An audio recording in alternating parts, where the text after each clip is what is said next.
আজকে আমাদের next destination মালদায় ফিরোজ মিনার, তারপরে যাব হচ্ছে 22 গজের ওয়াল দেখতে। Hello guys, welcome my mini blog. চলে এসেছি আজকে আবারও একটা নতুন ব্লগ নিয়ে তোমাদের সাথে শেয়ার করতে। তো মালদায় আরও কী কী জায়গা ঘোরার আছে সেগুলো প্রত্যেকটা তোমাদেরকে দেখাই, আর চেষ্টা করব তোমাদের প্রত্যেকটা জায়গা হিস্ট্রিটা তোমাদের সাথে শেয়ার করতে।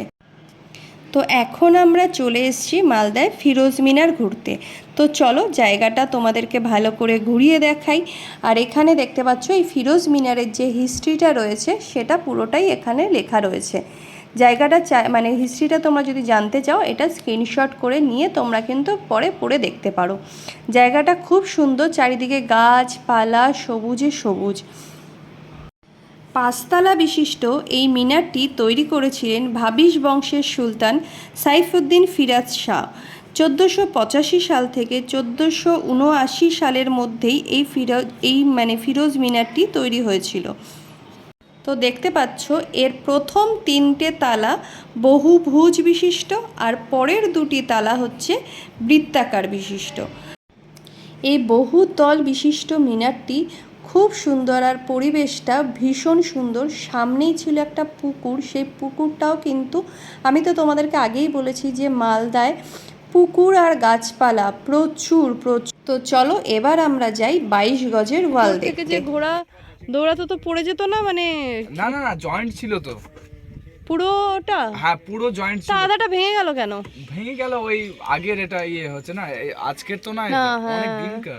এটা পুরো জয়েন্ট ছিল, এটা তো অনেক দিনকার। এই ছোট ইটের জন্য এখন আছে, নইলে এটাও দেখা যেত না। এইটুকুই পড়ে রয়েছে। হ্যাঁ এইটুকুই পড়ে রয়েছে।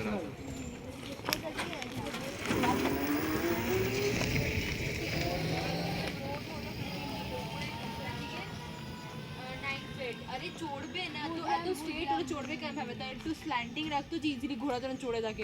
এর উপরে ঘোড়া উঠতো কি করে, আমি সেটাই তো ভাবছি। এ তো সে চীনের প্রাচীরের মতন দেখতে। The massive one is very which were possibly built in the era Sultan Nasiruddin Muhammad।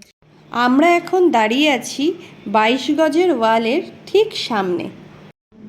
এই ওয়ালটা আগে নাকি আরও বড় ছিল, এখন অনেকটাই ভেঙে গেছে, দেখতেই পাচ্ছ অনেকটা ভেঙে ভেঙে গেছে। তো চলো সবটা তোমাদেরকে ভালো করে ঘুরিয়ে দেখাই। এই 22 গজের দরওয়াজা, যা দাখিল দরওয়াজা নামেও কিন্তু পরিচিত ছিল, পশ্চিমবঙ্গের গৌড় দুর্গের সর্বপ্রথম প্রবেশদ্বার ছিল কিন্তু এটাই। দুর্গের চারিপাশে যে 42 ফুটের প্রাচীর ছিল সেটাই 22 গাজি দরওয়াজা বলা হতো। এই প্রাচীরের উপর দিয়ে নাকি ঘোড়া যাতায়াত করতো, আর এই ঘোড়া নিয়ে সেনাপতিরা এই পুরো সাম্রাজ্যটাকে এই প্রাচীরের উপর দিয়েই নাকি পুরো সাম্রাজ্যটাকে দেখাশোনা করতো। তো জায়গাটা সত্যিই খুব সুন্দর। তো তোমরা যারা মালদা ঘুরতে আসবে তারা অবশ্যই কিন্তু এই জায়গাগুলো দেখে যাবে।